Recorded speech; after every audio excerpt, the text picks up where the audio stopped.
Assalomu alaykum hurmatli televizor ko'ruvchilar. Uyg'ur televiziyasining kundalik xabarlarini ko'rishingizni qarshi olamiz. Amerika bilan Xitoy tunji bosqichlik savdo kelishimini imzoladi.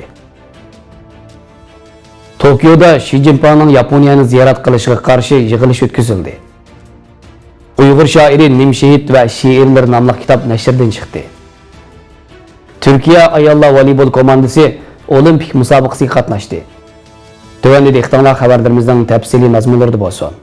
Amerika prezidenti Trump bilan Xitoy muavin bosh ministri Liu He 15 yanvar Oqsaroyda Amerika-Xitoy tunji bosqichlik savdo kelishimiga imzo qo'ydi.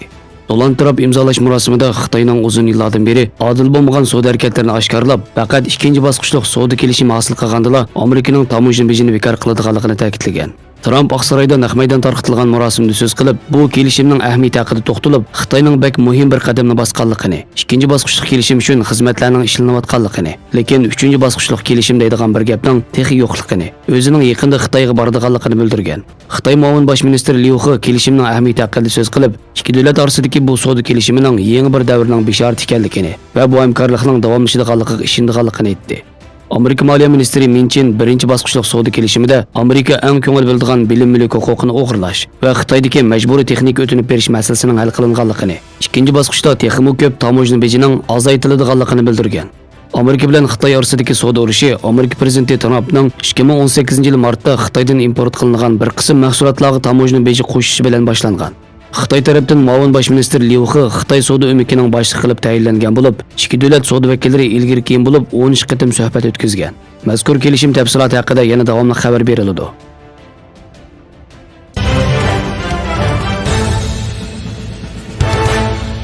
Turkiya Navshahar Universiteti Türk tili va adabiyoti kasbi o'qituvchisi doktor Nasha Xarbali o'g'li yozgan Uyg'ur shoir Nimshehid va she'rlar nomli kitob Turkiyaning Qaysari shahridagi Iqlim nashriyotida nashrdan chiqdi. Kitobga Nimshehidning asorati turib qolganlarga xitob, oldida jinoyatdan shikoyat, Beqirning iqrori qatorliq 102 parcha she'ri kirgizilgan bo'lib, kitobda asosan bu she'rlar har jihatdan tahlil qilingan. Uyg'ur masalasining xalqarolashiga ergishib, Uyg'urlar to'g'risida ilib berilayotgan tadqiqotlar ko'paymoqda. Turkiya Navshahar Universiteti Türk tili va adabiyoti kasbi o'qituvchisi doktor Nasha Xarbali o'g'li yozgan Uyg'ur shoir Nimshehid va she'rlar nomli kitob 539 bet. 4 bobdan tarkib topgan bo'lib, birinchi bobda Nimshehidning hayoti va adabiy ijodiyati, ikkinchi bobda Nimshehidning asarlarining mazmuni, uchinchi bobda Nimshehidning she'rlarining qurilmasi, to'rtinchi bobda bo'lsa Nimshehidning she'rlarining til alohidaliklari bayon qilingan. Abdur o'z kitobi haqida to'xtalib, hozirgi zamon Uyg'ur adabiyotining muhim vakillaridan biri bo'lgan Nimshehid ijodiyat hayotida she'r, cho'chak, teatr va romanlarni yozib qoldirgan. Sharq Turkistondagi siyosiy voqealar tufayli ba'zi asarlarning yo'q qilib etilganligini, mazkur kitobni shoirning Sharq Turkistonda va chet ellarda nashr qilingan asarlarini asos qilib turib yozganligini, Nimshehidning Uyg'ur adabiyotidagi o'rnining intayin yuqori bo'lganlikdan Aga universiteti professori Olimjon Inoyatning rag'batlantirishi bilan tayyorlaganligini bildirgan. Shundaqla o'zining Uyg'ur shoir Nimshehid va she'rlar nomli kitobni tayyorlashdagi maqsadini ta'kidlab, shoirning ijodiyatlarida Uyg'urlar beshidan o'tkazgan siyosiy va tarixiy voqealar va shoirning xalqparvar ruhiy gavdalanganligini, vatan, millat, erkinlik, ilm, ma'arif, ayol, seg'inish, hasrat va muhabbat temalarida she'r yozganligini, uning she'rlarining til jihatdan ommaboplikqa ega ekanligi, o'zining bularni nazarda tutib turib, Nimshehid to'g'risida bu kitobni yozishni qaror qilganligini ta'kidlagan. Marhum shoir Nimshehid 1904-yili Aqsu Baynayisining Sayram yezisi dunyoga kelgan.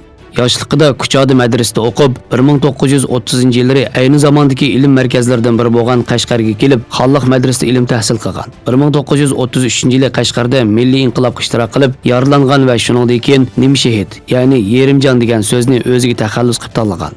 1945-yili oktyabrda Sharq Turkiston Jumhuriyatining milliy armiyasiga qo'shilib G'o'lchiga ketgan.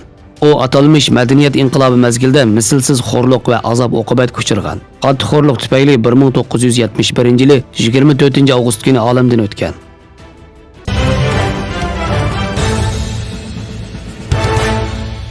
15 yanvar Tokio shaharlik Bonkyo xalq sarayida o'tkazilgan Xitoy raisi Xi Jinpingning davlat mehmoni bo'lib, Yaponiyani ziyorat qilishiga qarshi turimiz nomli yig'ilishda Uyg'urlar vakolatan faoliyatchi doktor Turmamat Hashim so'zga chiqib, Xitoy hukumatining raisi Jallod Xi Jinpingning bevosita rahbarligi ostida Uyg'ur qatorliq musulmonlar ustidan irqiy qirg'inchilik elib berilayotganligi, bu bo'lsa xalqaro qonunida og'ir jinoyat ekanligi, Xi Jinping va Xitoy davlati cho'qim bu jinoyat sababidan xalqaro qonun bo'yicha jazolanganligini ta'kidlab, agar Yaponiya davlati bu yil aprelda Xi Jinpingni ziyoratga taklif qilsa, Yaponiyaning xalqarodagi izzat hurmatiga og'ir ta'sir ko'rsatadiganligini, tarixigami bir parcha dog' yezildiganligini, shunga Yapon xalqini bu ziyoratning amalga oshishiga yo'l qo'ymasligini talab qilgan.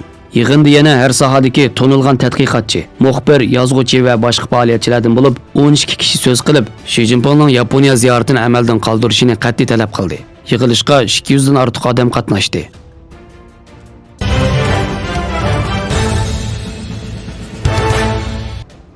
Turkiya ayollar voleybol komandasi 2020-yillik Tokio Olimpik yig'ini Yevropa qit'asi hal qilg'uch musobaqasida 0 ga qarshi 3 nomer bilan musobaqaga qatnashish salohiyatini qo'lga keltirdi.